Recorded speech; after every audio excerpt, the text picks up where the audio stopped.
O ministro Gilmar Mendes está aqui, a gente sempre teve boas conversas, mas ele tem agenda e a gente não pode demorar muito. Ministro, a gente estava conversando com o Marcelo, e o Marcelo e eu nos conhecemos há muito tempo por causa de pautas de segurança pública, não é?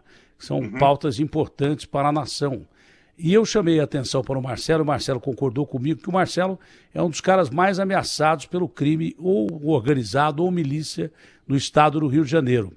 Eu disse a ele que enquanto a gente está preocupado aqui com o processo de polarização entre o Lula e o Bolsonaro para as eleições, a gente tem coisa mais grave envolvida nisso aí. A gente não sabe até que ponto o crime organizado está enraizado na política brasileira. A gente não sabe até que ponto tem bandido financiado pelo crime organizado da política brasileira.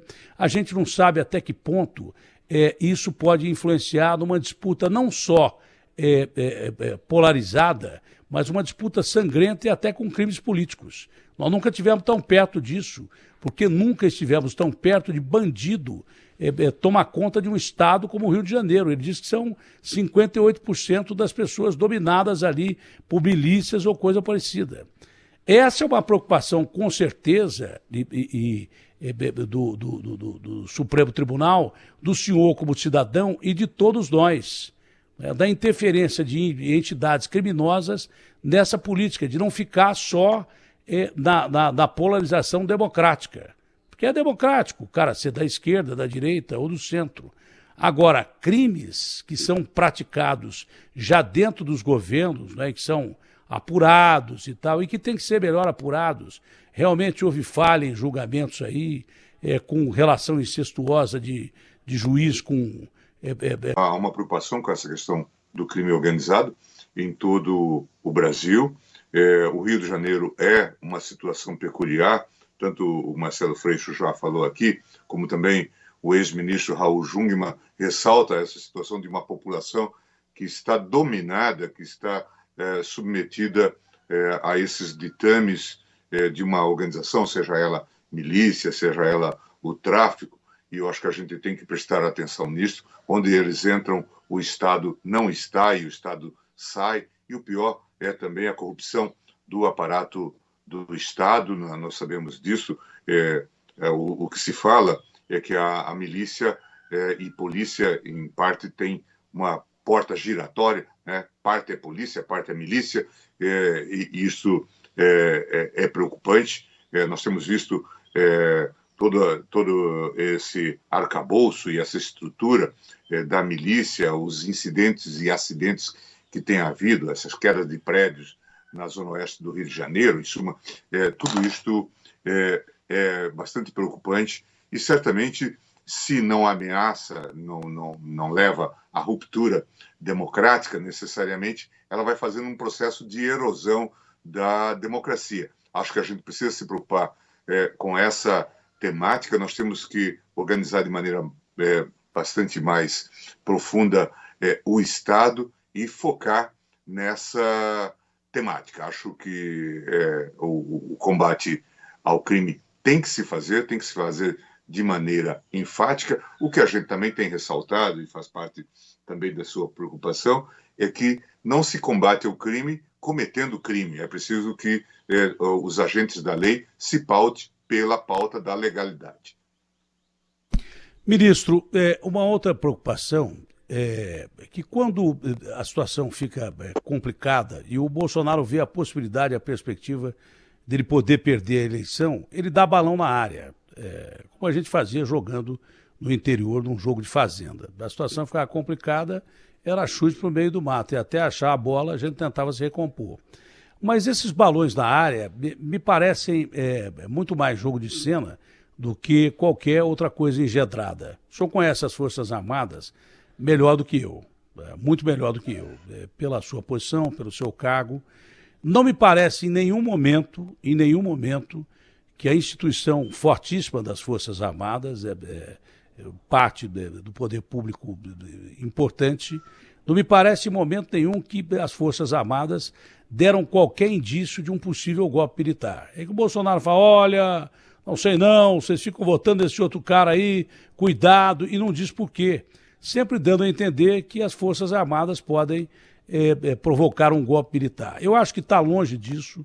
Eu tenho o maior respeito pelas Forças Armadas enquanto instituição e nós brasileiros temos que ter, e acho muito difícil que essas colocações do presidente levem a um possível golpe militar. Acho que disso nós estamos longe. O senhor pensa dessa maneira também, ministro Gilmar?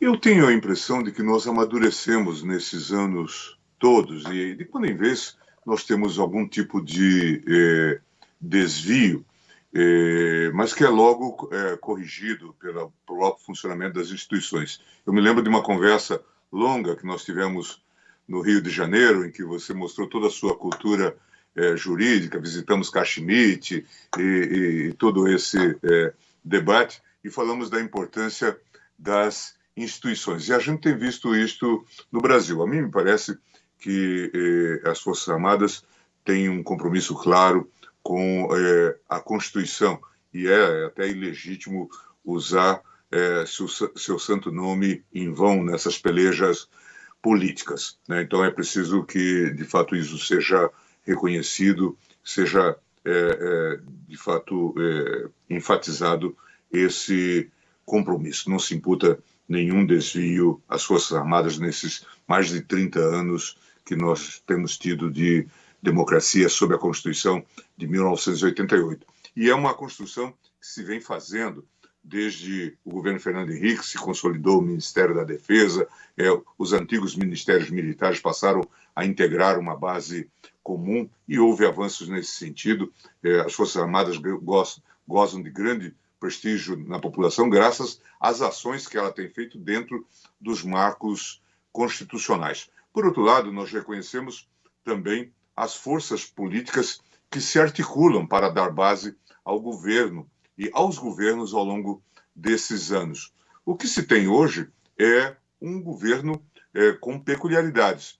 De alguma forma, por algum tipo de saber, talvez, a população tem feito as suas escolhas. E as várias forças políticas têm tido oportunidade de passar pelo poder. E é nesse sentido que se explica, talvez, a eleição do presidente Bolsonaro. E a população testa e se entende que não merece a sua aprovação, faz um novo experimento. E eu espero que essa caminhada democrática prossiga dentro desse ritmo, com os acertos e erros que fazem parte da vida da sociedade. Difícil deixar a posição de um ministro do Supremo e responder essa pergunta como cidadão. Né? Como um ministro do Supremo, o senhor já respondeu várias vezes. Com um cidadão olhando de fora para dentro, e que pese toda a sua cultura, toda a sua capacidade, que lhe levaram ao cargo que o senhor está, Supremo não chama Supremo à toa. Não é? Mas como cidadão, o senhor acha que essa CPI da pandemia está cumprindo o seu propósito dentro dos trâmites normais ou serve de palanque para algumas pessoas se apresentarem como candidatos? Enfim, como cidadão, como é que o senhor está analisando a CPI da pandemia? O Datena, você e eu somos observadores da cena política há muitos anos e sabemos que a CPI tem esse condimento, vamos chamar assim, de uma certa espetaculosidade. É normal, né? Porque com todos acompanhando o funcionamento da CPI, esse tema também nos dividiu muito, né? Desde o ano passado que eu tenho conversado com o presidente Bolsonaro e tenho dito que talvez esse tema tivesse que ter sido tratado num campo mais técnico, com uma equipe mais técnica, até sugeri que ele se inspirasse naquele exemplo do Fernando Henrique, do Comitê do Apagão. Você se lembra, foi dirigido por Pedro Parente, né? Que ele ficasse um pouco na retaguarda e deixasse que os técnicos falassem, dialogassem com governadores e prefeitos, até porque o tema de hoje, o tema da pandemia, é muito mais crítico do que aquele tema. Mas ele acabou entrando nesta polarização, tem toda essa discussão sobre isolamento social, que provoca debates aqui e no mundo todo, como também você sabe. E aí tivemos essa questão da CPI da pandemia, houve a decisão no sentido de sua instalação, mas eu reputo, em geral, positivo o trabalho da CPI, porque, no mínimo, está se fazendo um inventário um catálogo dos problemas, e não necessariamente ou só para responsabilizar eventuais pessoas que tenham contribuído para deslizes, mas talvez para traçar novas políticas públicas. Eu acho que vai indicar como não fazer algo, né? Certamente foram feitos muitos erros na condução da pandemia, a demora na compra da vacina, né? Esses titubeios das autoridades. Eu acho que isso tudo está ficando catalogado, inventariado, e só isso já será uma importante contribuição da CPI. Lhe parece claro que o Brasil demorou para tomar atitude de compra de vacinas, ministro? Parece que sim. Acho que houve, vamos usar essa palavra, né?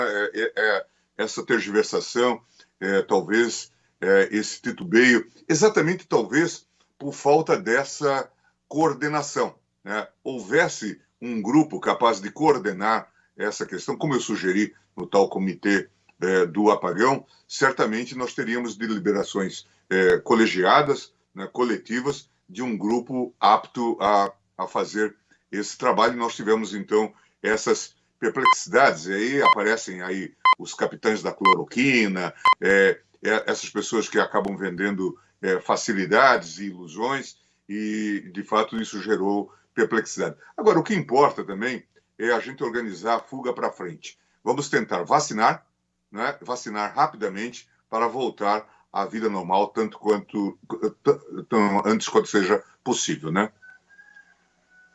Como um jurista craque, aquele que usa a camisa 10, enxerga o campo inteiro, o senhor vê algum risco legal da candidatura do Lula ou não? Não me parece que haja preocupação nesse contexto, nesse momento. Acho que está se desenhando, o que se desenhou a partir da decisão levada ao plenário pelo ministro Fachin, é de que aquelas decisões que levavam à inelegibilidade foram canceladas. Então, não me parece que haja essa possibilidade, mas a questão sobre a candidatura ou não do Lula terá que ser definida pelo próprio Partido dos Trabalhadores e por ele próprio, né? Mas a mim me parece que não há, em princípio, ou pelo menos segundo a decisão que já se tomou no plenário, empecilho legal. Essa é uma decisão sem volta, do ponto de vista jurídico? Ah, sim, no Supremo, sim. O que pode ocorrer, os processos voltarão à primeira instância, agora em Brasília e não mais em Curitiba, e terão seu ritmo normal. Dificilmente haverá decisão de segunda instância antes das eleições, de modo que não me parece que seja possível se aplicar aqui a lei da ficha limpa. Ministro, é importante que haja equilíbrio entre os poderes na democracia. A democracia é isso, é um equilíbrio entre poderes. Não é? Já andou muito mais balançada a situação entre os poderes. Hoje em dia, qual é a relação que o Supremo tem com os poderes constituídos da nação? E com o presidente da República, essa é uma relação mais tranquila hoje em dia? Eu tenho a impressão de que sim, Datena. Você sabe que nós vivemos esses altos e baixos também da vida política, né? Ora nos elogiam, ora nos atacam, e assim a vida segue, né? Então é natural.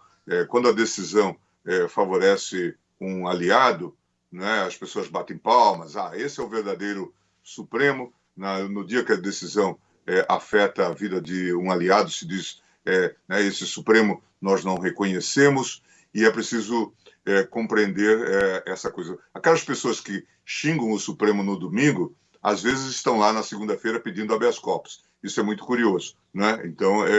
Então, o que mostra a legitimidade do tribunal, né? Esses vilipendiadores da honra do tribunal, aqueles que o atacam, depois vão lá pedir habeas corpus para não ir à CPI, por exemplo, né? E digam bendito habeas corpus. Aqueles que xingam os habeas corpus que são concedidos, né? Por exemplo, por mim, depois falam, bendito habeas corpus, né? Então, a vida segue assim. Olha, e tem sido mais frequente isso aí. Eu me lembro que o senhor respondeu uma pergunta que eu fiz lá no Rio de Janeiro sobre isso também. Bom, e se fosse com você?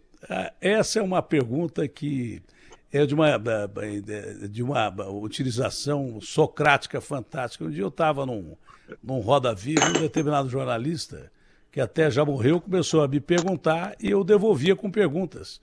E ele falou assim, mas você não está respondendo, você está me perguntando. Eu falei, não, eu estou usando o método socrático para saber até que ponto o senhor tem capacidade para me fazer esse tipo de pergunta. E aí a coisa andou com mais facilidade daí para frente, porque quando você pergunta, mas e você? E se acontecesse com você? E você, o que acha disso?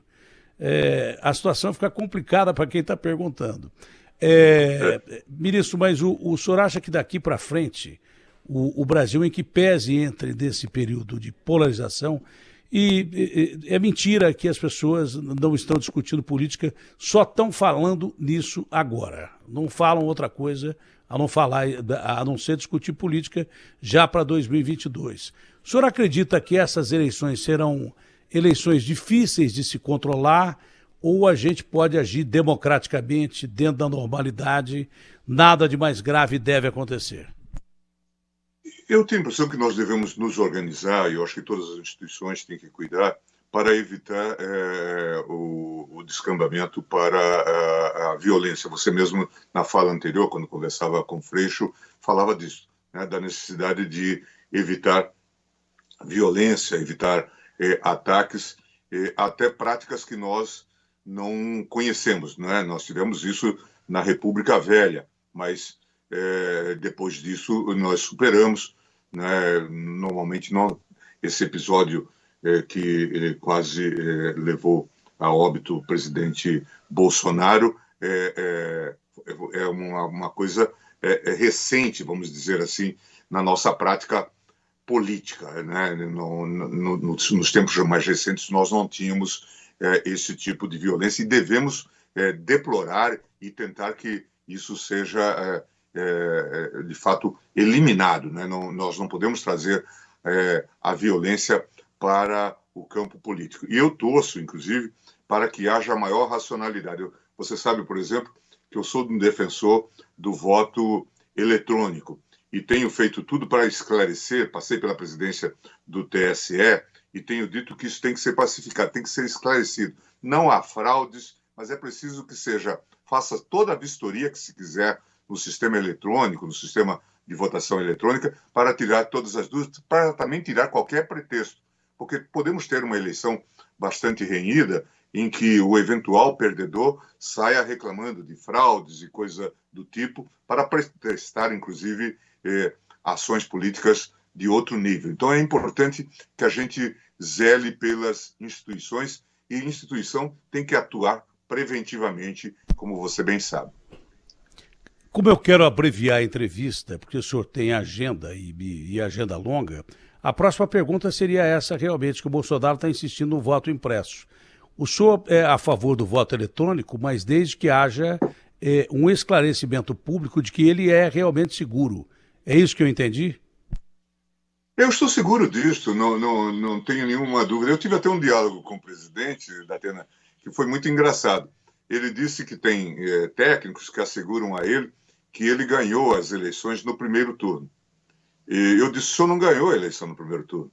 E a tradição brasileira é de ter segundo turno. Só Fernando Henrique ganhou 2 eleições no primeiro turno. O Lula, no auge de sua popularidade, passou por um segundo turno. E assim tem sido a tradição brasileira. Aí ele disse, o Aécio ganhou a eleição da Dilma e houve fraude. Eu disse, não houve fraude na eleição do Aécio. Eu estava lá no TSE e não houve nenhuma fraude. Aécio descurou do seu reduto eleitoral, que era Minas Gerais. Ao perder Minas Gerais, ele perdeu a eleição. Se tivesse ganho Minas Gerais, ele teria ganho a eleição. E aí até fiz uma brincadeira com ele. Eu disse, presidente, a gente às vezes até tende a acreditar que tem fraude mesmo, porque essa eleição elegeu algumas pessoas esquisitas, como esse Hélio Negão, como Daniela Silveira, mas isso faz parte da opção do eleitorado. Não houve fraude. Quando a gente perde, a gente sempre acha que perdeu roubado, não. Quando a gente ganha, a tendência é achar, não pedir o VAR. Quando a gente ganha, não pede o VAR, não, mas quando perde, a gente vai correndo atrás do VAR. A gente Só tem mais uma pergunta, o senhor pode que... completar, mas só tem mais uma pergunta, fique tranquilo. A gente tem que desmistificar isso, acho que tem que esclarecer para também não dar chance a esse tipo de perspectiva, que faz parte também, às vezes, de um tipo de programa eleitoral. Acho que nós devemos estar atentos a isso e responder e tranquilizar a opinião pública de que, de fato, não há fraude no sistema. Ontem nós tivemos quase 3 mil mortos no Brasil e a gente tem sido proporcionalmente o epicentro da doença da Covid, do coronavírus. Ontem quase 3 mil mortos foi o maior número do mês, fora o número de casos também, que às vezes a gente bate em número de mortes e número de casos a Índia, que é um país que tem 1 bilhão e 300 milhões de habitantes. Então o epicentro é aqui. Quando o presidente da República diz assim, não use máscara e a gente não tem vacina, e com tanta gente morrendo assim, qual é a sua opinião sobre isso, ministro? Eu tenho a impressão que todas as cautelas que a ciência recomenda, nós devemos seguir. De fato, não há um remédio seguro para essa doença. Agora temos as vacinas, que estão sendo testadas e usadas em caráter experimental, e felizmente tivemos vacina. Você sabe bem que uma doença desse tipo, um quadro de epidemia, muitas vezes nós levamos 10, 15 anos ou mais para termos a vacina. Felizmente, depois de 1 ano já conseguimos a vacina e temos que trabalhar em prol dessa vacinação em massa. Acho que devemos ter todas as cautelas, isolamento social se for necessário. Veja que vários países fizeram vários lockdowns, interrupções de atividades. Eu reconheço que há imensas dificuldades num país de dimensão continental como o Brasil, com essa desigualdade imensa, não é, das pessoas, a necessidade que as pessoas têm de trabalhar. Não é fácil ter uma política pública uniforme para esse tema, mas eu acho que uma parte da responsabilidade,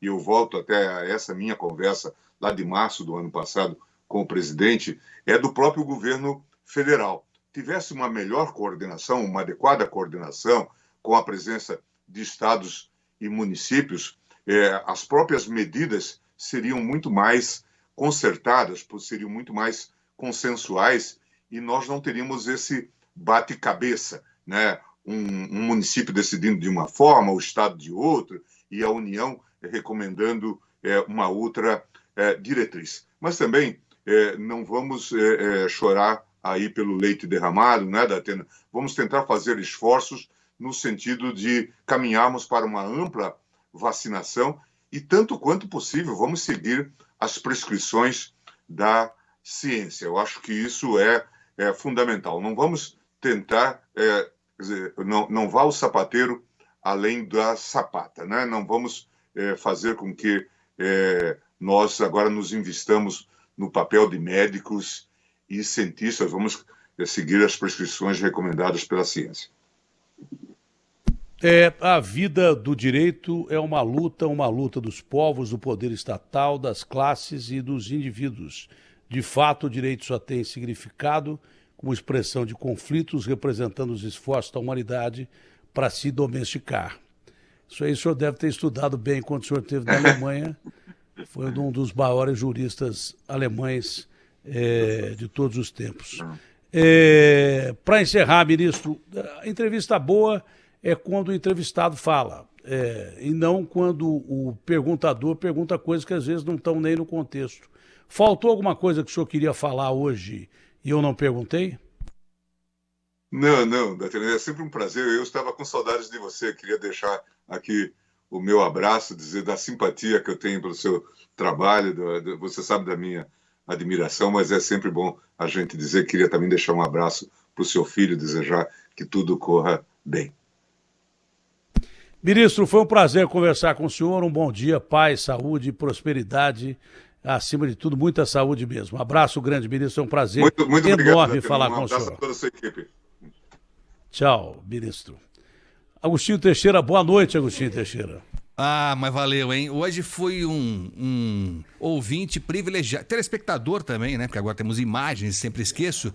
privilegiado, Imagens. acompanhando aqui, foi muito legal. E você vê que as coisas não são por acaso, né? Porque tem tudo a ver a conversa que você teve com o Freixo e agora com o ministro Gilmar Mendes. Tudo a ver. Uma encaixa na outra e formam um conjunto importante porque são um alerta, né, para as eleições e também preocupante, né?